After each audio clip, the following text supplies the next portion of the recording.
Order تو بالکل موجود ہیں، لیکن ان آرڈر سے پہلے تو آئین پاکستان موجود ہے نا۔ دیکھیں آئین پاکستان تو بڑا اس بارے میں واضح ہے کہ الیکشن 90 دن میں ہونے ہیں اسمبلی کی تحلیل کے بعد، تو یہ معاملہ عدالت میں تو جانا ہی نہیں چاہیے تھا۔ عدالت میں گیا ہی اس لیے کہ پہلے سے ایک طرح سے اعلان تھا کہ ہم الیکشن نہیں کرائیں گے،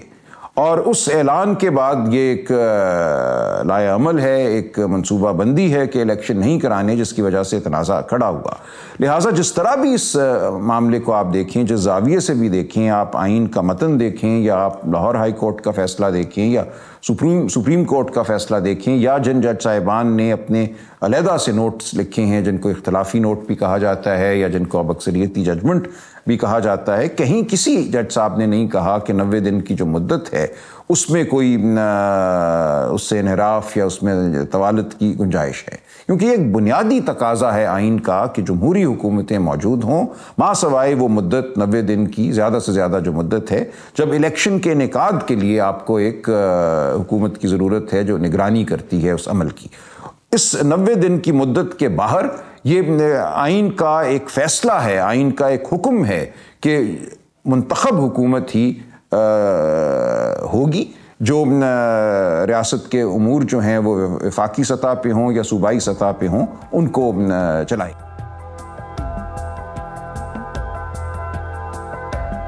ایک تو جو اندرونی گفتگو ہے وہ بہت اہم ہے، وہ بالکل درست ہے کہ سپریم کورٹ جو ہے بطور ادارہ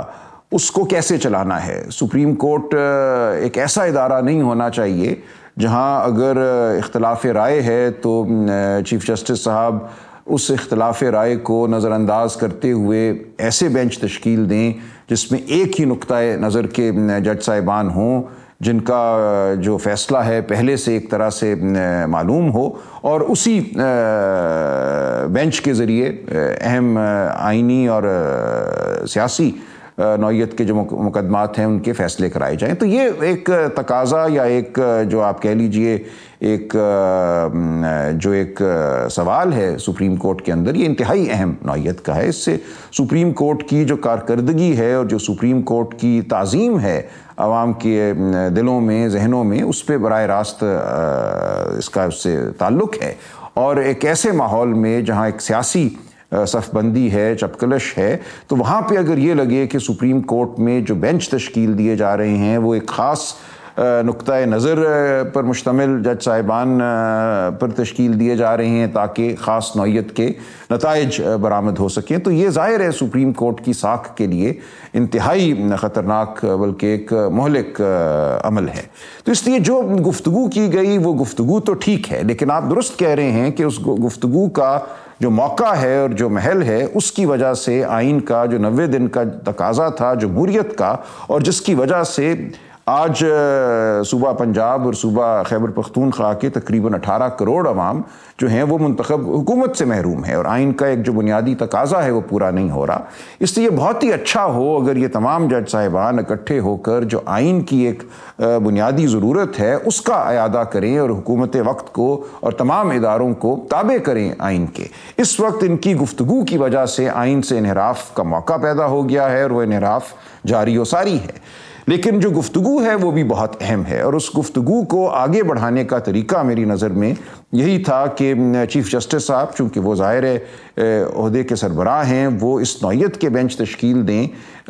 جن کی وجہ سے یہ گلہ دور ہو سکے، اور فل کورٹ اگر بیٹھے تو کوئی اس میں تعامل یا کوئی اس میں تعامل نہیں ہونا چاہیے تھا، اعتراض کی بات ہرگز نہیں تھی، اور اگر کوئی رول میکنگ کی ضرورت ہے، کوئی قواعد بنانے کی ضرورت ہے تو قواعد بھی تمام کورٹ بیٹھ کے جج صاحبان بیٹھ کے بنا سکتے تھے، اور اب بھی میں سمجھتا ہوں کہ یہ عمل جو ہے اس کو جاری رہنا چاہیے، اور یہ ضروری ہے کہ عدالت جو ہے عوام الناس کو، دنیا کو یہ بتائے کہ ہمارے نظریاتی اختلافات ہو سکتے ہیں، ہر عدالت میں ہوتے ہیں، امریکہ کی سپریم کورٹ میں ہوتے ہیں، تمام بڑے مقدمات میں وہاں فیصلے بھی 5-4 کی اکثریت سے آتے ہیں، اور کچھ جج صاحبان کے بارے میں پتہ ہوتا ہے کہ ان کا نقطۂ نظر کیا ہے، یہ کیسے فیصلہ کریں گے، تو وہ کوئی بات تشویش کی نہیں ہے۔ لیکن یہاں پہ یہ تاثر نہیں ہونا چاہیے کہ چیف جسٹس صاحب مخصوص جج صاحبان پر مشتمل بینچوں کے ذریعے عدالت اور آئینی جو معاملات ہیں ان کو چلاتے ہیں۔ تو میری نظر میں تو سپریم کورٹ کی جو ساکھ ہے وہ اسی پر قائم رہے گی، اور تمام آئینی اور سیاسی عمل جو ہمارا ہے اس کی ساکھ، ہماری جمہوریت کی ساکھ اور اس کی بنیادیں مضبوط ہوں گی اگر سپریم کورٹ کے بارے میں شکوک جو ہیں وہ دور ہو جائیں، اور سپریم کورٹ کا جو اندرونی لائحہ عمل ہے اس کے حوالے سے شفاف قواعد ہوں۔ بھارت میں انہوں نے یہ کیا کہ آئینی نوعیت کے مقدمات کے لیے ایک بینچ ہوتا ہے جو 5 سینئر جج صاحبان پر مشتمل ہوتا ہے، اور وہ بینچ تبدیل نہیں ہوتا، اس میں جو بھی 5 سینئر جج صاحبان ہوتے ہیں وہ آ کے بیٹھتے ہیں۔ پھر کوئی بھی معاملہ ہو، وہ کسی بھی سیاسی پارٹی کی طرف سے لایا گیا ہو، اس کا نقصان یا فائدہ کسی کو بھی ہو، ہر ایک کو پتہ ہوتا ہے کہ وہ یہی 5 جج صاحبان ہیں جو اس معاملے کو سنیں گے۔ وہاں پہ یہ تاثر نہیں ہوتا کہ کسی مخصوص مقدمے کے لیے مخصوص جج صاحبان کو چن کر بٹھایا گیا ہے۔ تو یہ تاثر اگر ختم ہوتا ہے تو یہ خوشائند بات ہوگی، اور اس گفتگو کی وجہ سے اگر یہ تاثر ختم ہوتا ہے اور آئندہ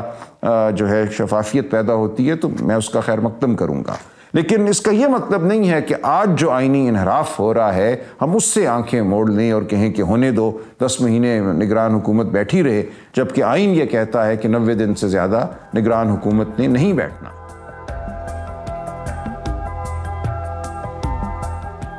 جو قاضی فائز عیسیٰ صاحب کا معاملہ ہوا، جو ان کے خلاف صدارتی ریفرنس آئی، پھر اس کے بعد ریویو آیا، وہ تمام معاملہ 1.5-2 سال چلا،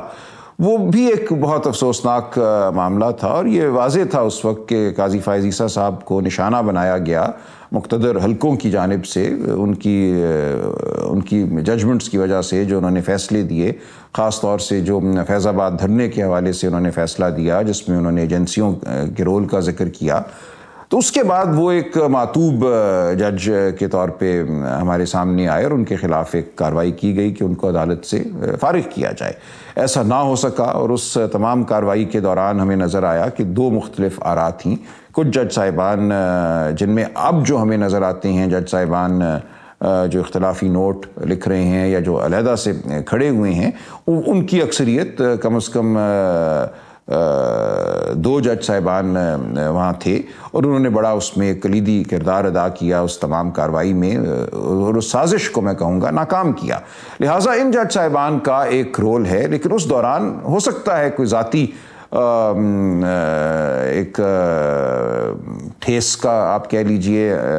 کوئی عنصر، کوئی بات بنی ہو، جو گفتگو ہوئی بینچ میں، عدالت میں جو ہمیں نظر آئی، یا عدالت سے باہر اگر ان کے کوئی اینٹی روم میں، چیمبر میں کوئی گفتگو ہوئی، تو ظاہر ہے اس کا کچھ نہ کچھ اثر جو ہے وہ رہ گیا۔ لیکن میرا نہیں خیال کہ یہ محرک ہے آج جو ہمیں تفریق نظر آ رہی ہے۔ محرک وہی ایک اصول کی بات ہے، اس اصول کی بات کو کرتے ہوئے شاید لہجے میں جو ایک جو لہجہ اپنایا گیا ہے، لہجہ اگر ترش ہو گیا ہے تو اس میں وہ ایک ماضی کا جو پس منظر ہے وہ شاید کار فرما ہو، لیکن اصل معاملہ اصول ہی کا ہے، اور اس اصول کو جب تک ہم نہیں مانیں گے اور اس کے حوالے سے کوئی فیصلہ نہیں کریں گے تو یہ مسئلہ حل نہیں ہوگا۔ لیکن یہ ضرور ہے کہ پس منظر میں وہ ریفرنس، اور اس ریفرنس میں جو ایک تفریق ہمیں نظر آئی عدالت عظمیٰ میں، وہ موجود ہے۔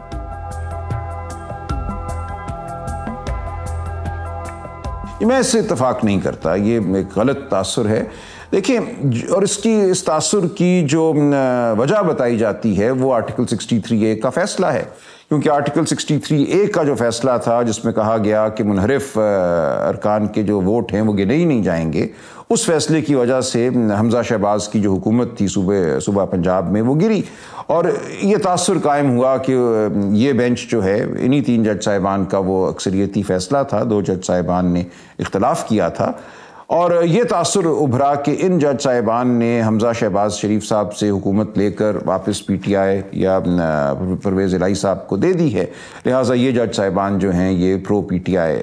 جج ہیں۔ میں اس سے اتفاق نہیں کرتا۔ دیکھیں، جب میں 63A کے فیصلے کو 63 آئین کی جو تشریح ہوئی اس فیصلے کو پڑھتا ہوں تو میں اس سے اختلاف کرتا ہوں، جو نتیجہ اخذ کیا گیا وہ مجھے قابل قبول نہیں ہے، لیکن مجھے نظر آتا ہے کہ وہ نتیجہ کیسے اخذ کیا گیا، اس میں اگر کوئی غلطی ہوئی ہے تو وہ غلطی مجھے نظر آتی ہے۔ اس میں کیا یہ گیا کہ ایک تاریخ ہے ہماری عدالتی جہاں آرٹیکل 17 جو آئین کا ہے جو حق دیتا ہے تنظیم سازی کا اور بالخصوص سیاسی جماعت بنانے کا، اس حق کے حوالے سے متعدد فیصلے جو ہیں وہ آئے ہوئے ہیں۔ سن 88 میں بے نظیر بھٹو کا کیس ہے، اس کے بعد متعدد ججمنٹس ہیں۔ سن 93 میں میاں نواز شریف کا مقدمہ ہے جب ان کی اسمبلی کو تحلیل کیا گیا تھا۔ تو ان تمام مقدمات میں آرٹیکل 17 کے حوالے سے جو قانون سپریم کورٹ نے بتایا اس میں ایک وسعت ہے، اور اس قانون کو جواز بناتے ہوئے اس ججمنٹ میں یہ کہا گیا کہ پارٹی جو ہے اس کا جو استحقاق ہے ہاؤس کے اندر، اسمبلی کے اندر، وہ اتنا زیادہ ہے کہ جب پارٹی کی طرف سے کوئی حکم آ جاتا ہے ممبران کو، اور آئین کے آرٹیکل 63A میں 4 معاملات ہیں، آئینی ترمیم ہو، وہ ووٹ آف کانفیڈنس ہو، وہ منی بل ہو، اس قسم کے جو معاملات ہیں، ان معاملات کے حوالے سے جب کوئی ڈائریکٹیو آ جاتا ہے پارلیمانی پارٹی کا، تو اس سے انحراف اگر ہوگا تو اس انحراف کو یہ سمجھا جائے گا کہ یہ ایک ایسی چیز ہے جس کا کوئی آئینی قانونی وجود نہیں ہے، لہٰذا اس انحراف کی وجہ سے اگر کوئی ووٹ ڈالا گیا ہے تو اس ووٹ کو نہیں گنا جائے گا۔ اب میں اس سے اختلاف کرتا ہوں، لیکن مجھے نظر یہ آتا ہے کہ ان 3 جج صاحبان نے یہ کیا کہ انہوں نے ایک جو ان کی نظر میں ایک آپ کہہ لیجئے آئین کی روح ہے، یا آئین کی جو اخلاقی ایک کہہ لیجئے ایک خواہش ہے جس کو انہوں نے اخذ کیا کہ ڈیفیکشن نہ ہو، ہارس ٹریڈنگ نہ ہو، حکومتیں جو ہیں وہ اس لیے نہ گریں کہ کسی نے پیسے لے لیے، کوئی خوف میں آ گیا، جو سیاسی عمل ہے، جو جمہوری عمل ہے، اس کی جو بنیادیں ہیں وہ مستحکم ہوں اور وہ لالچ یا خوف کے تابع نہ ہوں۔ اس خواہش کو انہوں نے آئین پاکستان میں ڈھونڈا، پہلے یہ کہا کہ یہ خواہش آئین پاکستان میں مضمر ہے، اور پھر اس خواہش کی بنیاد پر انہوں نے جو آئین کی خواہش ہے ان کی نظر میں، اس کی بنیاد پہ آئین کے آرٹیکل 63A کی تشریح کی اور کہا کہ یہ ووٹ نہیں گنے جائیں گے۔ اب یہ کہنا کہ یہ تشریح اس لیے کی کہ مقصد حمزہ شہباز کی حکومت کو گرانا تھا، میں یہ نہیں مانتا۔ یہ تشریح کی انہوں نے کیونکہ ایک تسلسل تھا مقدمات کا، اور یہ تشریح ممکن تھی، میری نظر میں یہ تشریح واضح نہیں ہے، میں اس سے اتفاق نہیں کرتا، لیکن آئینی معاملات میں بہت دفعہ ایسا ہوتا ہے کہ کسی شک کی ایک ایسی تشریح ہو جاتی ہے جو بادی نظر میں ٹھیک نظر نہیں آتی، جس سے شاید اکثریت بھی جس کی تائید نہیں کرتی، لیکن یہ ہم نہیں کہتے کہ یہ سرین اس لیے کی گئی کہ اس حکومت کو گرانا تھا، اس جماعت کو فائدہ دینا تھا۔ ایک یہ گنجائش ہوتی ہے آئین کی تشریح میں، تو میری نظر میں یہ اس گنجائش کی جو آخری حد ہے اس سے بھی آگے چلی گئی یہ تشریح، اور میں اس کو درست نہیں سمجھتا، لیکن میں یہ نہیں سمجھتا کہ یہ تشریح اس لیے کی گئی کہ وہ پرو پی ٹی آئی تھے اور حمزہ شہباز کی حکومت کو گرانا ان کا مقصد تھا۔ تو اس تشریح کی وجہ سے ایک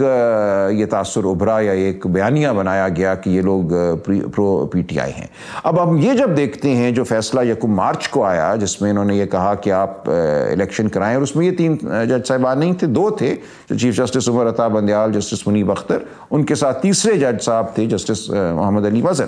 انہوں نے بڑی سادہ بات کی، آئین کو کوئی بچہ بھی اٹھائے جس کو بنیادی انگریزی آتی ہے تو لکھا ہوا ہے کہ 90 دن میں الیکشن ہوں گی، انہوں نے کہا آپ کرائیے 90 دن میں الیکشن، اس میں پرو پی ٹی آئی ہونے کا کیا عنصر ہے؟ لہٰذا یہ تمام بحث جو ہے میں اس کو تو رد کرتا ہوں۔ اسی طرح جو دوسرے جج صاحبان ہیں جنہوں نے یہ سوال اٹھایا کہ بینچ بنایا کس طرح گیا، اور یہ جو معاملہ ہے ہائی کورٹ میں کیوں نہیں چلنے دیا گیا، سپریم کورٹ میں کیوں اس کو لیا گیا، ان کا بھی جو عمل ہے اس میں مجھے کوئی سیاسی پہلو نظر نہیں آتا۔ بھی اس طرف سے یہ کہا جا رہا ہے کہ یہ لوگ اینٹی پی ٹی آئی ہیں اس لیے انہوں نے یہ کیا، تو یہ بہت ہی افسوسناک بیانیے ہیں جن کا ٹکراؤ ہے۔ ان جج صاحبان نے میں سمجھتا ہوں ایک اصول کو فوقیت دی جو ان کی نظر میں بنیادی ہے۔ سپریم کورٹ نے اگر کوئی بھی فیصلہ کرنا ہے تو سپریم کورٹ کے اندر کا جو عمل ہے، جو اس کے اندر بینچ بنانے کی جو طریقہ کار ہے وہ بنیادی ہے، کیونکہ بینچ درست بنے گا، شفافیت سے بنے گا تو اس کے فیصلوں کو بھی اعتماد حاصل ہوگا عوام کا. تو انہوں نے وہ سوال اٹھا دیا کہ یہ آپ نے بینچ کس طریقے سے بنایا. اور دوسرا جو معاملہ ہے کہ کیوں سپریم کورٹ مقدمہ سنے جب مقدمہ ہائی کورٹ میں چل رہا ہے. یہ دونوں بنیادی نوعیت کے معاملات تھے. تو میں دونوں اطراف کے جو جج صاحبان ہیں جو ہمیں تفریق اس وقت سپریم کورٹ میں نظر آ رہی ہے, ان دونوں کے میں اصولی موقف کو سمجھتا ہوں, مجھے نظر آتا ہے, اور مجھے اس میں کوئی سیاسی محرک اس تفریق کا نظر نہیں آتا.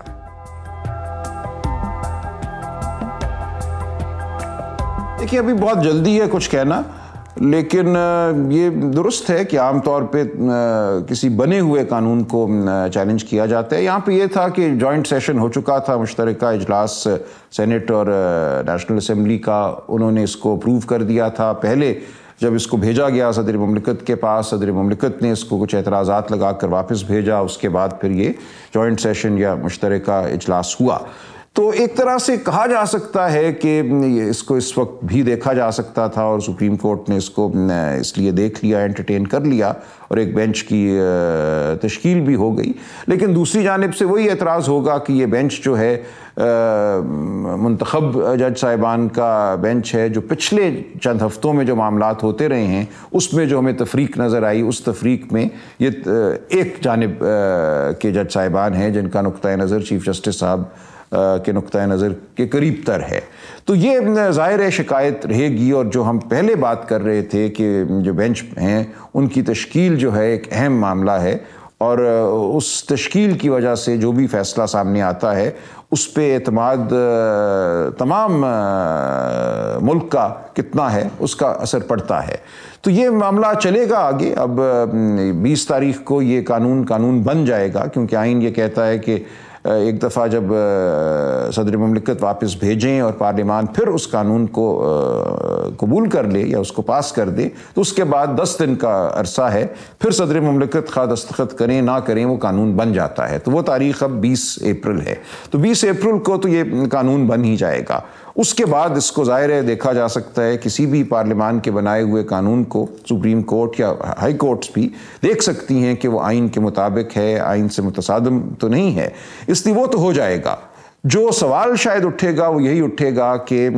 جو بینچ تشکیل دیا گیا اب 20 اپریل کے بعد بھی وہی بینچ آگے چلے گا. تو اس بینچ کی تشکیل کے حوالے سے سوالات ضرور اٹھیں گے, کیونکہ اگر یہ قانون بن گیا ہوتا 20 اپریل کو اور اس کے بعد یہ معاملہ اٹھایا جاتا تو پھر اس قانون کے تحت بینچ